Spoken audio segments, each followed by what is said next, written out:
kicking things off on this Sunday edition of Cam & Company, I am very pleased to have with us the CEO of Sturm, Ruger & Company, Mr. Mike FIfer. How are you, sir? I'm doing great. Thanks for coming on the program today. I'm excited to be here. Well, I hope it's been a great show for you. It's been fantastic for us. It's been really good. Our booth has been packed from the opening bell, and I love it that way. Absolutely. I was talking to a gentleman from Springfield, Virginia, as I was headed over here this morning, and he said, 3 days just isn't enough. He said, because you spend 20 minutes at a booth, and then you go to the next booth and you spend 20 minutes there. We need a week, he said. I don't know if we're going to get a week, but hopefully he made it to the Ruger booth. And you guys are doing something fantastic. You have a NRA Special Edition Ruger LCP. Now, are you auctioning this off, or are you raffling this off? What are you doing here with this? Well, this gun will be sold at all the banquets, and it'll be sold through Davidson's, one of our partners, a wholesaler. And the key to this gun is that we are donating $10 for each gun sold to the NRA. And Davidson's is matching that with another $10. Wow. And we try to do a project like this every year. Our goal is to try to raise at least $100,000 a year, every year, for the NRA through a program like this. And we've been pretty successful. Our best ever was an anniversary 22, where we raised $700,000 for the NRA. Wow. With that one project.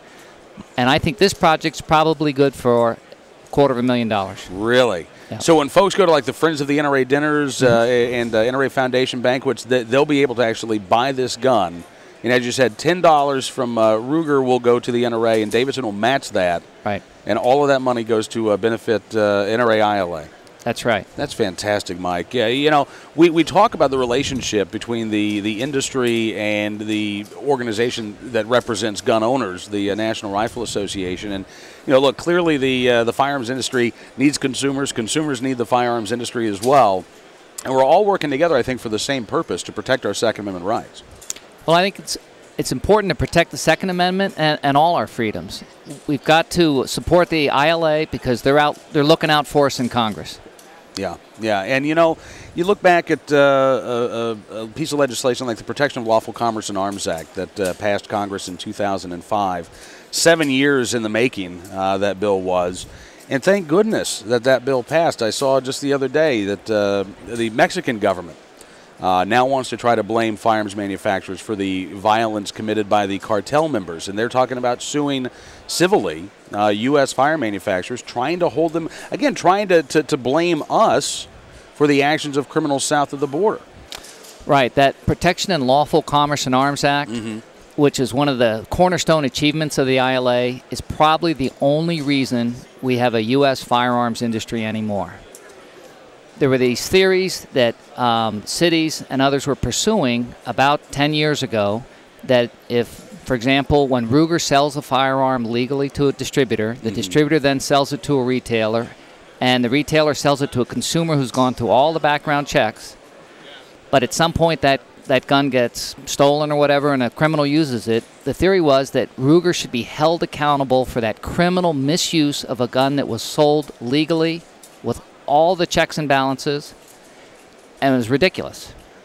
Absolutely. Now I'm not an attorney, but just from a average Joe perspective, to me, that's like holding Ford or Chevrolet responsible for somebody who gets into an accident or somebody who drives drunk.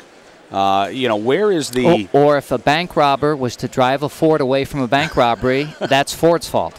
Right. That's a close parallel. And it's completely ridiculous, but fortunately the ILA rallied a bunch of key legislators and got us that protection. Yeah, and again, I think it's paying benefits even today. I've seen some legal analysis say that they don't expect Mexico to have much of a case, in part because of the Protection of Lawful Commerce in Arms Act, in part again because asking folks to hold a third party accountable for the actions of criminals doesn't seem to go over too well in this country, thankfully.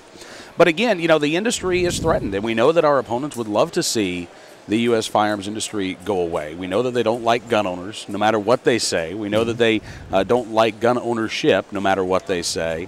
And that's why, again, it's so important that we can stick together.